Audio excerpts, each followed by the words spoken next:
Smoking causes cancer. Smoking kills. புகைப்பிடித்தல் புற்றுநோயை உண்டாக்கும் மற்றும் உயிரை கொள்ளும். Liquor drinking is injurious to health. மது அருந்துதல் உடல்நலத்திற்கு கேடு விளைவிப்பதாகும். Be safe, don't drink and drive.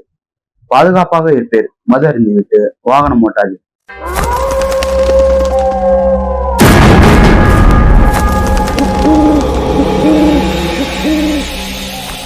வணக்கம் மக்களே, இன்னைக்கு நான் எடுத்துக்கிட்டு வந்திருக்க வீடியோ ரொம்பவே இன்ட்ரெஸ்டிங்காக இருக்கும். அது இல்லாமல் கொஞ்சம் த்ரில்லிங்காகவும் இருக்கும். நீங்கள் பயப்படுற அளவுக்கு இருக்குமான்னு கேட்டால் அது எனக்கு தெரியல. பட் இந்த ஸ்டோரி ரொம்பவே பிடிச்சிருந்துச்சு. அந்த காரணத்தால் தான் சப்ஸ்கிரைபர் ஆகிய உங்களுக்கு நான் எடுத்துகிட்டு வந்திருக்கேன். இந்த நிகழ்வு யாருக்கு நடந்திருக்குன்னு சொல்லி பார்த்தா அது குணசேகரன் அப்புறம் பாண்டி, இவங்க 2 பேருக்கும் நடந்த ஒரு நிகழ்வு தாங்க இந்த நிகழ்வு. இந்த நிகழ்வுல பாண்டி அப்புறம் குணசேகரன் இவங்க 2 பேரும் இரவு நேரம் லாரியில உரம் ஏற்றி கொண்டு போகும்போது இந்த குணசேகரன் அப்படிங்கிறவருக்கு நடந்த நிகழ்வு தாங்க இந்த நிகழ்வு. ஒருவேளை இந்த நிகழ்வுல நீங்க குணசேகரா இருந்தா உங்களோட மைண்ட் செட் எப்படி இருக்கும் அப்படின்னு சொல்லி கீழே கமெண்ட்ல சொல்லுங்க. ஏன்னா அப்பதான் யார் யார் இந்த மாதிரி பிரச்சனை மாட்டும்போது எப்படி இருக்குன்னு சொல்லி நான் தெரிஞ்சுக்க முடியும். ரொம்ப வளவலன்னு பேசாம வீடியோக்குள்ள போலாம். அதுக்கு முன்னாடி நான் உங்கள் உதயா, நீங்க பார்த்துட்டு இருக்குது உதயா இன்வெஸ்டிகேஷன்.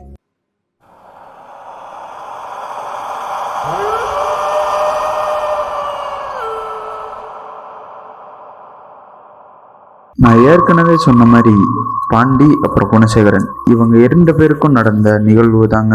இவங்க 2 பேரும் 2008 காலகட்டத்தில் லாரி டிரைவரா இருந்திருக்காங்க. அதாவது பாத்தீங்கன்னா இதுல பாண்டிங்கிற ஒரு டிரைவரா இருந்திருக்காருங்க.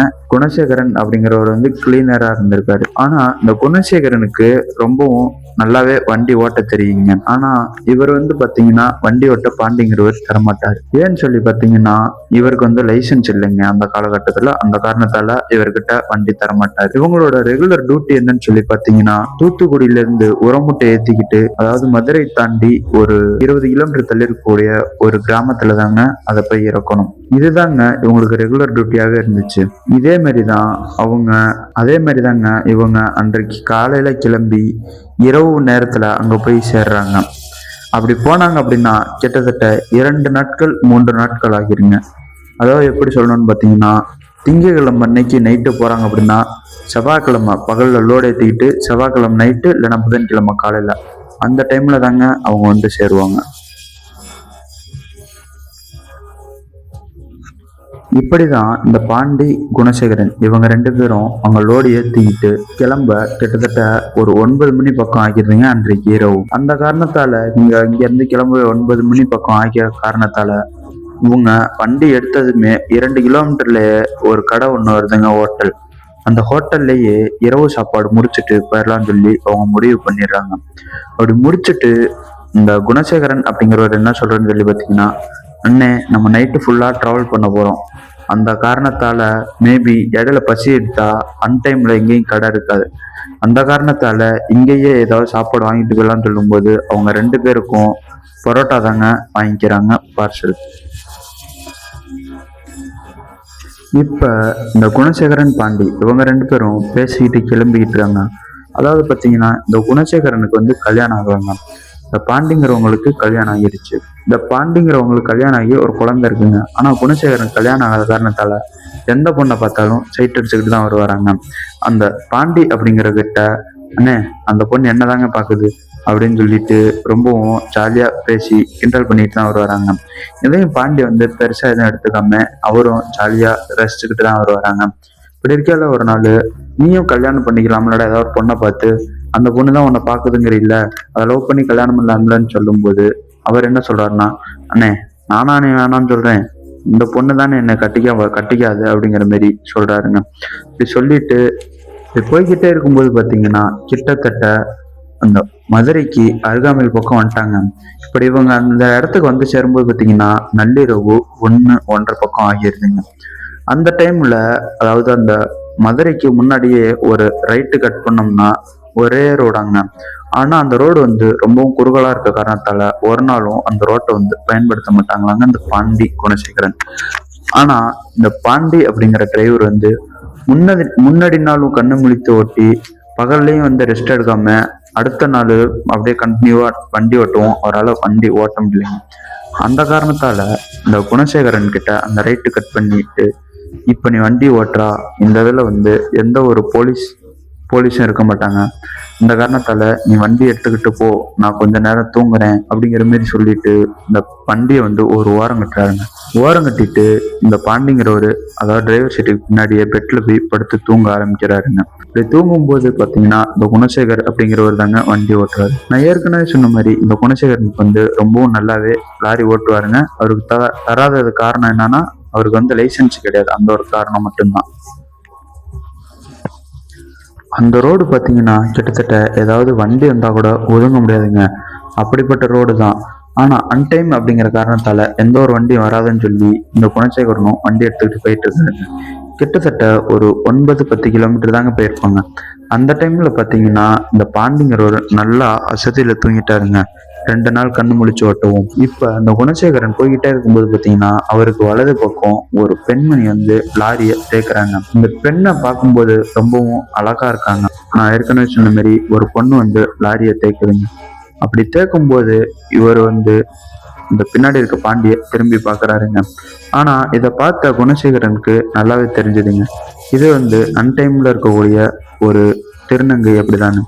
சரி, பார்க்கவே ரொம்ப அழகா இருக்கு அப்படின்னு சொல்லிட்டு இவர் அண்ணனை எழுப்பி கேட்கலாமான்னு சொல்லி பாக்குறாருங்க. ஆனா அப்படி எழுப்பி கேட்கும்போது அவர் வேணான்னு தான் சொல்லுவாரு அப்படின்னு சொல்லிட்டு இவர் ஒரு யோசனையுடைய வண்டியை ஓட்டிக்கிட்டு போயிட்டு இருக்காருங்க. இவர் போயிட்டு இருக்க வேகம்னு சொல்லி பார்த்தீங்கன்னா ஒரு 30-40 கிலோமீட்டர் வேகத்துல போயிட்டு இருக்காரு. ரோடு இருக்க காரணத்துல பொறுமையா தான் போயிட்டு இருக்காரு. இப்படி இருக்கல அந்த பொண்ணை தாண்டி ஓரம் கட்டிட்டு இப்ப அவரு என்ன பண்றதுன்னு சொல்லி யோசிச்சுக்கிட்டு சரி ஓகேன்னு சொல்லிட்டு வண்டியை விட்டு இறங்கி அந்த பொண்ணு பின்னாடி போறாங்க. அந்த பொண்ணு பின்னாடி போயிட்டு அந்த பொண்ணு கிட்ட எவ்வளவு அப்படிங்கிற மாதிரி ரேட்டு பேசுறாருங்க. இப்போ அந்த பொண்ணு வந்துட்டு அழகான குரல்ல, பொண்ணு பக்கம் அழகா இருக்காங்க, அழகான குரல்ல நீ உங்ககிட்ட இருக்கதை கொடுங்க அப்படிங்கிற மாதிரி சொல்றாங்க. சரி எங்க போலான்னு சொல்லி கேட்கும்போது, இங்க வாங்க பக்கத்துலதான் என் வீடு இருக்கு, அங்க போலாங்கிற மாதிரி அந்த ஒத்தடி பாதையில அழைச்சிட்டு போறாங்க. எவ்வளவு தூரங்க போகணும்னு சொல்லி கேட்டோம், இந்த பக்கத்துலதான் இருக்கு அப்படின்னு சொல்லிட்டு இந்த பொண்ணு வேகமா நடக்க ஆரம்பிக்கிறாங்க. உடனே ஆர்வம் தாங்காத இந்த குணசேகரனும் பின்னாடியே வேகமா ஓட ஆரம்பிக்கிறாரு. அப்ப அந்த பொண்ணு வேகமா போற காரணத்தால இவங்களும் கொஞ்சம் பொறுமையா போங்க நானும் வந்துடுறேன், கொஞ்சம் பொறுமையா போங்க நானும் வந்துடுறேன் அப்படிங்கிற மாதிரி கத்திக்கிட்டே பின்னாடியே ஓடுறாங்க. இப்ப பின்னாடியே போன குணசேகரனுக்கு, அதாவது கொஞ்சம் பொறுமையா போங்க, கொஞ்சம் பொறுமையா போங்க நானும் வரேன் அப்படின்னு சொல்லி கத்திக்கிட்டே போகும்போது அந்த பொண்ணோட வாய்ஸ் வந்து ஒரு மாதிரி மாற ஆரம்பிக்கிறீங்க. அதாவது பாத்தீங்கன்னா ஒரு ஹம்மிங் வாய்ஸ் மாதிரி மாற ஆரம்பிக்கிறீங்க. இப்ப இது கேட்டோனையும் அவருக்கு ஒரு விதமான பயம் வர ஆரம்பிச்சிருதுங்க. அது மட்டும் இல்லாம அவர் போய்கிட்டு இருந்த வழித்தடமும் ஒரு மாதிரி குறுக ஆரம்பிக்குதுங்க. இதோட சேர்த்து அந்த பொண்ணு வந்து பாத்தீங்கன்னா, அதாவது ஒயிட் கலர் தாங்க சாரி மாதிரி கட்டியிருக்கிறாங்க. அது பாத்தீங்கன்னா தரையில நடந்து போற மாதிரி இல்லைங்க, ஒரு மாதிரி அந்த இடத்துல பறந்து போனா எப்படி இருக்கும் அதே மாதிரி தாங்க அந்த குணசேகரனுக்கு ஃபீலிங் ஆயிருக்கு. இத பார்த்ததையும் குணசேகரனுக்கு ஒரு விதமான பயமும் நடுக்கமும் வர ஆரம்பிச்சிருச்சுங்க. இப்ப சடனா அவர் முன்னாடி ஒரு நபர் வந்து நிக்கிறாருங்க. நல்லா ஆளு பாடியா இருந்துகிட்டு அவர் முன்னாடி நின்றுகிட்டு சடனா ஏதோ ஒரு பவுடர் மாரி மூஞ்சில தூவுனதுதாங்க அவர் அங்கேயே மயங்கி விழுந்துட்டாருங்க. அந்த டைம்ல இந்த பாண்டி அப்படிங்கிற ஒரு எதிர்ச்சியா கண்ணு முழிச்சிருக்காருங்க. கண்ணு முழிச்சு பார்க்கல, ரொம்ப நேரம் தூங்கிட்டோம்னு சொல்லி நினைக்கும் போது லாரி ஃபுல்லா இருட்டா இருக்கத நோட் பண்றாருங்க. இப்ப நோட் பண்ணிக்கிட்டு எந்த ஒரு வெளிச்சமும் இல்லாத காரணத்தால ஒருவேளை இவனும் டயர்டா இருக்குன்னு சொல்லி தூங்கிட்டானா என்னன்னு தெரியலன்னு சொல்லிட்டு உடனே லாரியில உள்ள லைட்டை போட்டு பாக்குறாருங்க. அப்படி போட்டு பார்க்கும்போதும் பாத்தீங்கன்னா இந்த லாரி கேபின்ல அந்த குணசேகரனை ஆளாகானாங்க. சரி வயிற்று எதுவும் கலக்கிருக்கோம், பரோட்டா சாப்பிட்டது, வெளியில ரெஸ்ட் ரூம் எதுவும் போயிருப்பான் அப்படின்னு சொல்லி நினைச்சுக்கிட்டு கொஞ்ச நேரம் கையில டார்ச் லைட்டை வச்சுக்கிட்டு அங்கனைக்கே நிக்கிறாருங்க. அப்படி நின்றுகிட்டே இருக்கும்போது பாத்தீங்கன்னா ரொம்ப நேரம் ஆகும், கிட்டத்தட்ட ஒரு 10 நிமிஷம் 1/4 மணி நேரம் ஆகும் ஆளாகானாங்க. அதுக்கு முன்னாடியே பாத்தீங்கன்னா அந்த லாரியில இருந்த இன்ஜின் சூட்டு வந்து ரொம்ப நேரமா ஆஃப் பண்ணி கிடந்தா எப்படி இருக்கும், அது மாரி சுத்தமா சூட இல்லைங்க லாரியோட இன்ஜின்ல.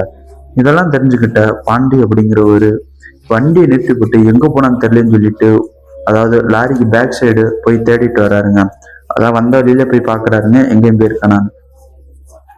இப்ப எங்கேயுமே ஆளக்கானா. திரும்ப லாரி பக்கத்துல வரும்போது பாத்தீங்கன்னா ஒரு மாதிரி கத்துற சவுண்டு ஒன்று கேட்குதுங்க. அந்த சவுண்டு குணசேகரன் சவுண்டு தான் அப்படிங்கிறதும் இந்த பாண்டிக்கு தெரியுதுங்க. உடனே சத்தம் அந்த சைடு ஓடி போய் பார்க்கும்போது கொஞ்சம் தூரத்துல ஏதோ நெருப்பெறிகிற மாதிரி தெரியுதுங்க. இவர் பக்கத்துல போய் பார்க்கும்போது அந்த இடத்துல ஒரு ஆளு படுத்து கிடக்குறாருங்க. மாந்திரிகவாதி மாதிரி யாரோ வந்து அக்னி குண்டத்துல பூஜை செஞ்சுட்டு இருக்காங்க. இப்ப இந்த பாண்டி யார் அது அப்படிங்கிற மாதிரி கத்திக்கிட்டு அந்த அக்னி குண்டத்தை நோக்கி ஓடும்போது அங்க கிட்டத்தட்ட 2-3 பேர் இருந்திருக்காங்க. அவங்க எல்லாருமே அங்கிருந்து எழுந்திரிச்சு ஓட ஆரம்பிச்சிட்டாங்க.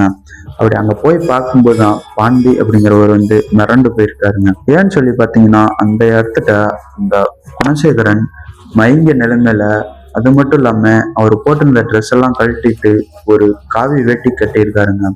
அது இல்லாம அவர் மேல ஃபுல்லா மஞ்சள் பொடியெல்லாம் தூவி விட்ட மாதிரி இருக்குதுங்க. இப்ப போயிட்டு அந்த குணசேகரனை பாண்டி எழுப்பி பாக்குறாருங்க. ஆனா அவர் வந்து மயக்க நிலையில இருக்காருங்க. இப்ப லாரிக்கு தூக்கிட்டு வந்து லாரியில படுக்க போட்டு தண்ணி தெளிச்சு எழுப்புறாருங்க. எழுப்பிட்டு என்னடா ஆச்சுன்னு சொல்லி கேட்கும்போது, பாண்டி என்னாச்சுன்னு சொல்லி கேட்கும்போது குணசேகரனுக்கு ஒரு விதமான பயம் இருந்தாலும் திட்டுவாருங்க. ஆனா நடந்த எல்லா விஷயத்தையுமே வந்து சொல்லிடுறாங்க. என்ன சொல்றாருன்னு சொல்லி பார்த்தீங்கன்னா, இந்த மாதிரி ஒரு பொண்ணை பார்த்துட்டு நான் போனேன். ஆனா அந்த பொண்ணு வந்து ஒரு பொண்ணு இல்ல பேய் அப்படிங்கிற மாதிரி சொல்லிட்டு, அதுக்கப்புறம் ஒரு 3 மாந்திரிகவாதி வந்து என் மேல ஏதோ கொடிய தூவுனாங்க. அது மட்டும்தான் எனக்கு தெரிஞ்சிச்சு. அதுக்கப்புறம் நான் மயங்கிட்டேன். ஆனா கிட்டத்தட்ட அவங்க வந்து என்னை பலி கொடுக்குற மாதிரி பேசிக்கிட்டு இருந்தாங்க. எல்லாம் என்னென்ன பண்றாங்கன்னு என்னால பார்க்க முடியதே தவிர என் உடம்பு வந்து என் கண்ட்ரோல் இல்லை, என்னால அசைய முடியல அப்படிங்கிற மாதிரி சொல்றாருங்க. இப்போ உடனே இந்த பாண்டிங்கிறவர் அவங்க குலதெய்வத்தோட திருநீர் எப்பவுமே வண்டியில வச்சிருப்பாருங்க. அதை எடுத்து இந்த குணசேகரனுக்கு பூசி விட்டு அவரும் பூசி விட்டு இப்போ பாண்டிங்கிறவர் தான் வண்டி எடுக்கிறாருங்க. இவர் வண்டி எடுத்து போயிட்டு இருக்கும்போதும் பார்த்தீங்கன்னா இவருக்கு ஒரு மாதிரி விடவிடன்னு ஆட ஆரம்பிச்சிருங்க. இப்ப கிட்டத்தட்ட மணி ஒரு 4:30 மணி பக்கம் ஆகிருச்சுங்க. இப்ப உடனே ஒரு டீ கடை ஓரமா திறந்திருக்கதை பார்த்துட்டு இவர் அங்க போயிட்டு வண்டியை நிறுத்திட்டு, டேய் வாடா போய் டீ குடிக்கலாம் அப்படிங்கிற மாதிரி இந்த குணசேகரனை கூட்டிகிட்டு போறாங்க. அங்க போய் உட்காரும் போது, அண்ணே 2 டீ கொடுங்கன்னு சொல்லிட்டு இவங்க 2 பேரும் பேசிட்டு இருக்காங்க. அந்த டீ கடைக்காரர் என்ன சொல்றாருன்னு சொல்லி பார்த்தீங்கன்னா, தம்பி இப்பதான்ப்பா பால் கொதிக்குது, கொஞ்சம் ஒரு 5 நிமிஷம் அப்படிங்கிற மாதிரி சொல்றாருங்க. சொன்னதும் சரி ஓகேன்னுட்டு அவங்களும் உட்காந்து பேசிட்டு இருக்காங்க. இவங்க பேசுறதெல்லாம் காது கொடுத்து கேட்டுக்கிட்டு இருந்த கடைக்காரரு, தம்பி என்னாச்சுப்பா அப்படிங்கிற மாதிரி டீ கொடுக்கும்போது கேட்குறாருங்க. அப்போ வந்து நடந்த விஷயத்தெல்லாம் சொல்லும்போது, நீங்க ஏன்ப்பா அந்த வழியில வந்தீங்க? அந்த வழியில பெரும்பாலும் அதாவது அமாவாசை டைம்ல யாரும் அந்த வழியில போக மாட்டாங்க. ஏன்னா அந்த வழியில இந்த மாரி நிறைய பேர் மாந்திரவாதிகள் வந்து அதாவது பண்ணிய காவு கொடுக்கறதும், ஒரு சில ஆன்மாவை ஏவி விட்டு இந்த மாரி மனிதன் வந்து நரபலி கொடுக்கறதும் பண்ணிக்கிட்டு இருக்காங்க, அவங்களோட சக்தி அதிகப்படுத்துறதுக்காக. கிட்டத்தட்ட இந்த மாதிரி போய் தப்பிச்சு வந்தது நீங்க ஒரு ஆளு தான் அப்படிங்கிற மாரி சொல்றாருங்க டீ கடைக்காரர். இதை கேட்டோன்னே பாண்டிக்கும் ஒரு விதமான பயம் வந்துடுதுங்க. இப்ப டீ கடைக்காரு, நீங்க காலையிலே போய் உங்க குலதெய்வத்துக்கு விளக்க போட்டுவாங்க. ஏன்னா இந்த மாரி விஷயத்துல இருந்து தப்பிச்சுன்றது நீங்க ஒரு ஆள் மட்டும்தான் அப்படின்னு சொல்றாருங்க. அதே மாரி இந்த பாண்டி அப்புறம் குணசேகர் இவங்க 2 பேருமே அவங்கவுங்க குலதெய்வத்துக்கு போய் விளக்க போட்டு நல்லபடியா வேண்டிக்கிட்டு வந்திருக்காங்க. ஆனா அதுக்கப்புறமும் எந்த ஒரு அமானுஷ நிகழ்வும் உங்களுக்கு நடக்குதுங்க. இந்த ஸ்டோரி ரொம்ப த்ரில்லிங்காவே இல்லைனாலும் ஆனா கேட்கவே ரொம்ப இன்ட்ரெஸ்டிங்கா இருந்துச்சுங்க. அந்த காரணத்தால தான் உங்களுக்காக எடுத்து தந்திருக்கீங்க. இந்த ஸ்டோரியை பத்தி உங்களோட கணிப்பு என்னன்னு சொல்லி கீழே கமெண்ட்ல சொல்லுங்க. இது போன்று உங்களோட வாழ்க்கையிலும் ஏதாவது நிகழ்வு நடந்துருந்துச்சுன்னா நம்ம சேனலுக்கு வரவேற்கத்தக்கதுங்க. கண்டிப்பா நம்ம சேனல் அப்லோட் பண்ணுவோங்க. இந்த மெயில் ஐடி இல்லைன்னா இன்ஸ்டாகிராம் ரெண்டுமே வந்து கீழேயும் தரேன். அதில் போய் ஃபாலோ பண்ணிட்டு ஷேர் பண்ணலாங்க. மீண்டும் ஒரு அமானுஷ்ய திகில் சம்பவங்களுடன் உங்களை சந்திக்கும் வரை நான் உங்கள் உதயா.